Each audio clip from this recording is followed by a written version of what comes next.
Part 2 जो कि है हमारा अम्ल क्षार एवं लवण के बारे में। और आज हम लोग सीखने वाले हैं अम्ल और क्षार के रासायनिक गुणों के बारे में। अभी तक हमने सीखा कि अम्ल क्या होता है, क्षार का क्या अर्थ होता है और कैसे पहचाना जाता है उनको, और उनके सूचक क्या होते हैं, सूचक कितने प्रकार के होते हैं। चलिए अब हम लोग शुरू करते हैं यहाँ से। किसके बारे में हम सीखेंगे, यहाँ पर अम्ल और क्षार के रासायनिक गुणधर्मों के बारे में। तो चलते हैं, हम क्या सीखेंगे, अम्ल और क्षार के रासायनिक गुणधर्म, क्या रासायनिक गुणों के बारे में। रासायनिक गुण का मतलब उनकी अभिक्रियाओं के बारे में कि किस प्रकार से अभिक्रिया करके क्या बनाते हैं। सबसे पहले हम शुरू करते हैं अम्ल से। अम्ल और क्षार को दोनों को एक साथ लेके चलेंगे। तो अम्ल और दूसरा है क्षार, ये हमारी पहली अभिक्रिया है। जब इन दोनों के साथ धातु यानी कि अम्ल में धातु मिलाए या क्षार में धातु मिलाए, इन दोनों में ही एक ही चीज का निर्माण होता है और वो होता है लवण तथा हाइड्रोजन गैस। क्या बनता है, हाइड्रोजन गैस का उत्सर्जन होता है। एक एग्जांपल ले लेते हैं। चलिए अम्ल का एग्जांपल लेते हैं। मान लीजिए हमने अम्ल ले लिया HCl, ठीक है ना, और HCl की अभिक्रिया हमने करवाया सोडियम के साथ। तो जब इनके बीच में अभिक्रिया हुआ तो यहाँ पर लवण बना जो कि था NaCl, और क्या बना हमारा हाइड्रोजन गैस। ये क्या है, हाइड्रोजन गैस। ये जो निशान है ये गैस को दर्शाता है। तो आप देख सकते हैं इस अभिक्रिया में, ये पहली अभिक्रिया है जो आपको याद रखनी है कि जब कभी भी चाहे कोई भी अम्ल हो या क्षार, मतलब अम्ल मिलाए धातु में या क्षार मिलाए, दोनों में ही लवण और हाइड्रोजन गैस का निर्माण होता है, जैसा कि HCl और Na के साथ किया गया, ठीक है ना। इस चीज को आप लोग विस्थापन अभिक्रिया के साथ से भी समझ सकते हैं कि जो सोडियम है वो उच्च अभिक्रियाशील है, इसलिए उसने हाइड्रोजन को वहां से हटाकर, ठीक है ना, हाइड्रोजन को हटाकर उसका स्थान ले लिया। तो आप इस चीज को इस प्रकार से भी समझ सकते हैं। चलिए एक और उदाहरण लेते हैं जिसमें हम क्षार का उदाहरण लेते हैं। तो क्षार के लिए हमने बात किया NaOH, ये क्षार है। ये हमने आपको पिछले वीडियो में बताया था कि कैसे पहचानते हैं, और इसकी अभिक्रिया हमने सोडियम वाले धातु के साथ ही की। तो हम क्या देखते हैं कि यहाँ पर भी क्या होगा, यहाँ पर भी लवण बनेगा और हाइड्रोजन गैस का निर्माण होगा।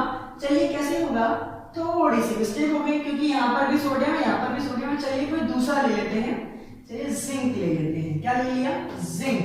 तो जब जिंक और सोडियम मिलते हैं तो इसमें क्या बनता है, इसमें बनता है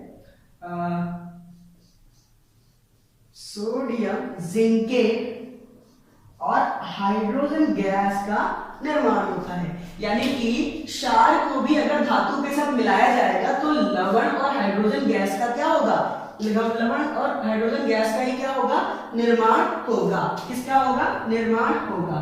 तो ध्यान देने वाली बात क्या कि जब कभी भी क्षार के साथ धातु मिलाएं या अम्ल के साथ धातु मिलाएं तो दोनों में ही लवण और हाइड्रोजन गैस का निर्माण होता है। चलिए ये तो समझ में आ गया। अब ये जो गैस यहाँ से उत्सर्जित हो रही है, इस गैस को हम कैसे पहचानेंगे कि ये वाली जो गैस है, ये जो गैस है, ये गैस कौन सी है, ये हाइड्रोजन गैस है। क्यों, क्योंकि गैस का कोई रंग तो होता नहीं कि हमें पता लग जाएगा कि ये हाइड्रोजन गैस है, कौन सी गैस है। तो हम क्या करते हैं, जहां से भी मान लीजिए, इसको हम समझते हैं कुछ इस प्रकार से कि ये एक परख नली है और इस परख नली में हमने हाइड्रोक्लोरिक अम्ल ले लिया, HCl लिया, और इसमें कुछ दाने डाल दिए। क्या डाल दिया, तो हमने सोडियम के कुछ टुकड़े डाल दिए, सोडियम मेटल का थोड़ा सा चूर्ण डाल दिया इसके अंदर।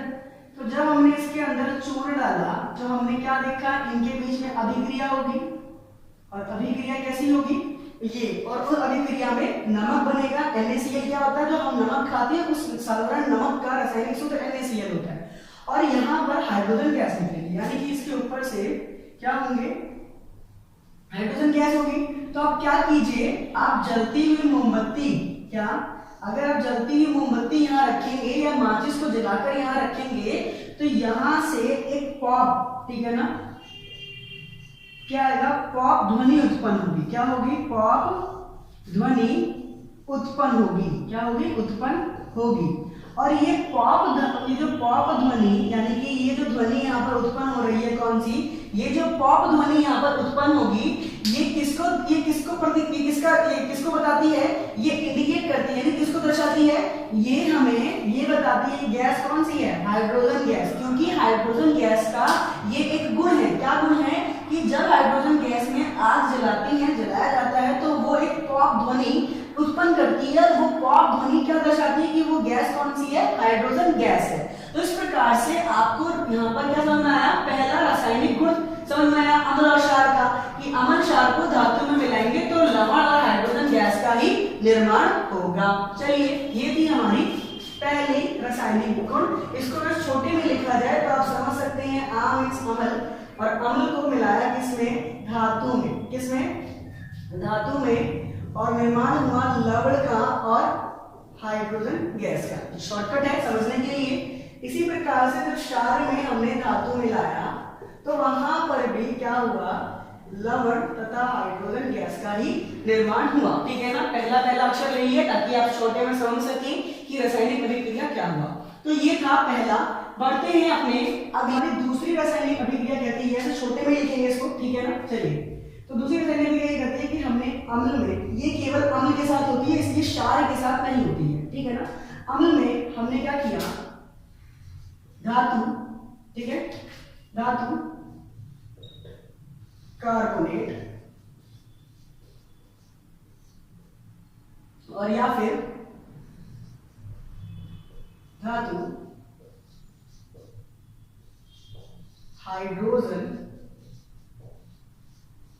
कार्बोनेट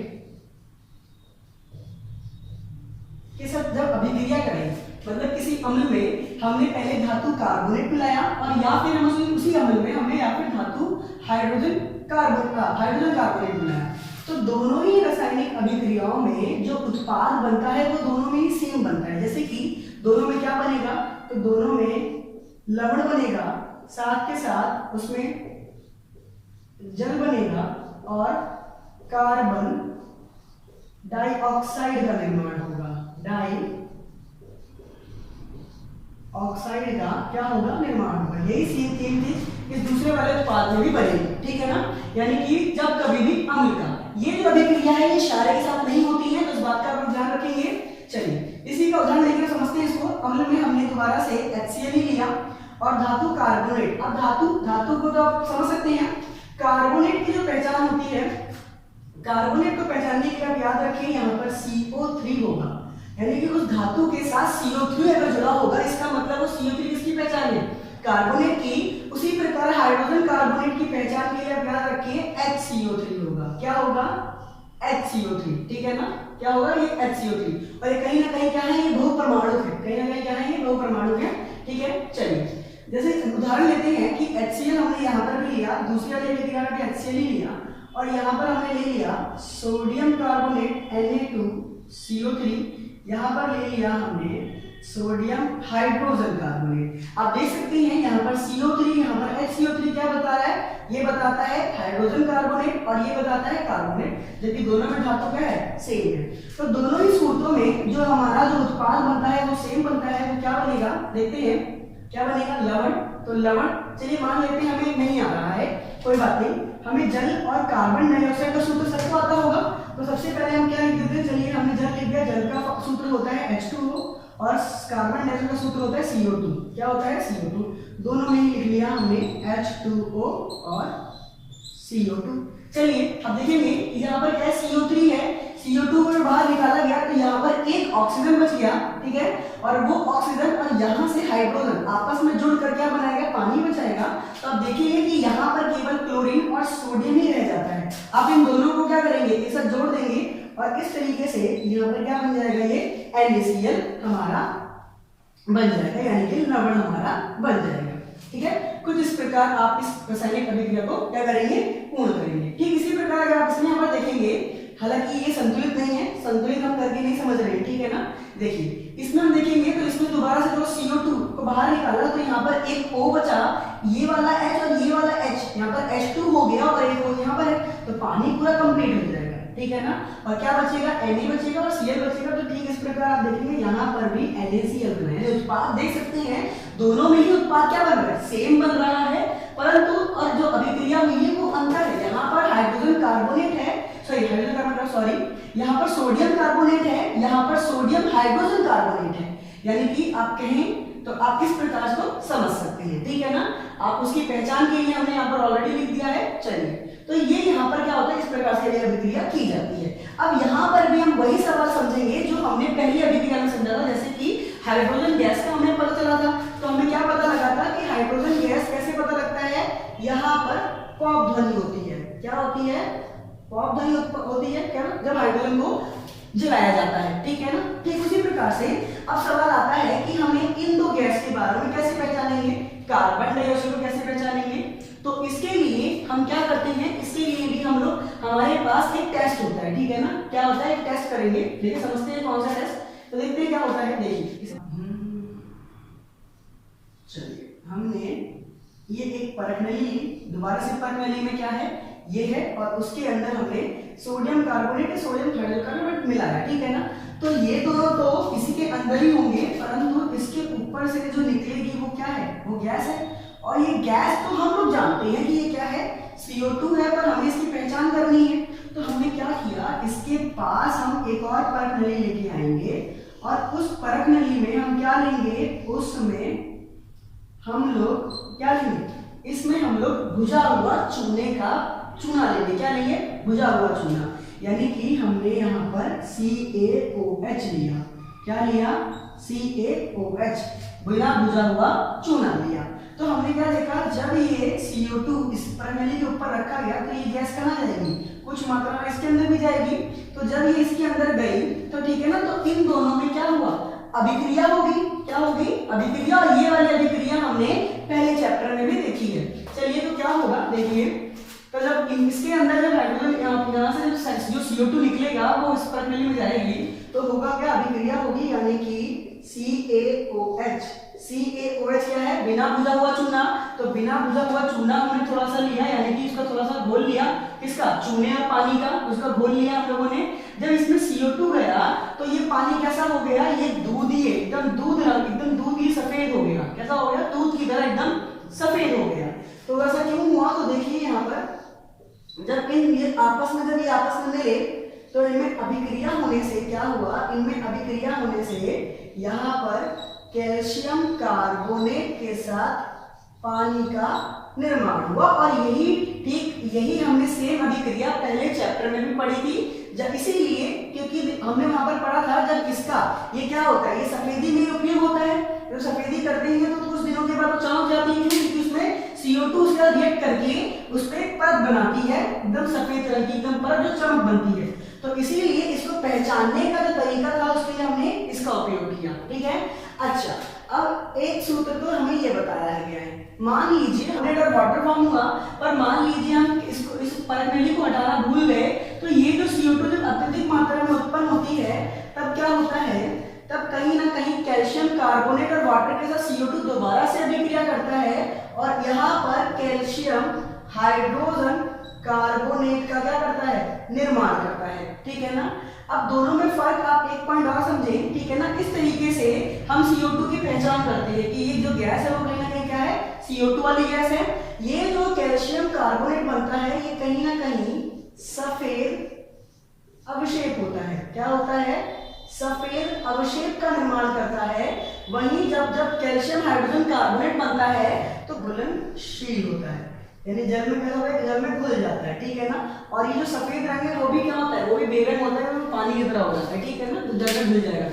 तो इस प्रकार से हम लोग अपनी अभिक्रिया जो दूसरी नंबर की थी हम वो उसको समझ सकते हैं। चलिए, ये अभिक्रिया केवल अम्ल के साथ होती है। तो जब अम्ल में धातु, ठीक है, कार्बोनेट को मैं यहाँ पर CO3 लिख रहा हूँ। जब कभी भी अम्ल में धातु, धा मीन्स धातु और CO3 मतलब धातु कार्बोनेट, तो जब धातु कार्बोनेट बनेगा तो उसमें क्या, लवण बनेगा, और क्या बनेगा, उसमें जल और कार्बन डाइऑक्साइड गैस का निर्माण होगा। क्या बनेगा, कार्बन डाइऑक्साइड। ठीक उसी प्रकार अगर इसमें धातु प्लस क्या, धातु हाइड्रोजन कार्बोनेट मिलाया जाए तो वहां पर फिर लवण के साथ साथ पानी और CO2 वाली गैस का ही निर्माण होगा। ठीक है, और इसको समझने के लिए हम क्या करेंगे, किसको समझने के लिए, चलिए हम थोड़ा सा इसको ढंग से करते हैं, इस वाली गैस को, ठीक है ना, इस वाली गैस को समझने के लिए हम यहाँ पर क्या करेंगे, इसकी अभिक्रिया करेंगे बुझे हुए चूल्हे से, बुझा हुआ चूर्ण, बुझा हुआ चूर्ण से अभिक्रिया कराते हैं। चलिए ये जो थी हमारी दूसरी वाली, ठीक है ना, ये हमने पहला रासायनिक गुण पढ़ा अम्ल के बारे में, ये दूसरे के बारे में। अब हम चलते हैं फिर तीसरे के बारे में। तो जो तीसरा रासायनिक गुण हमारी किताब में बताया गया है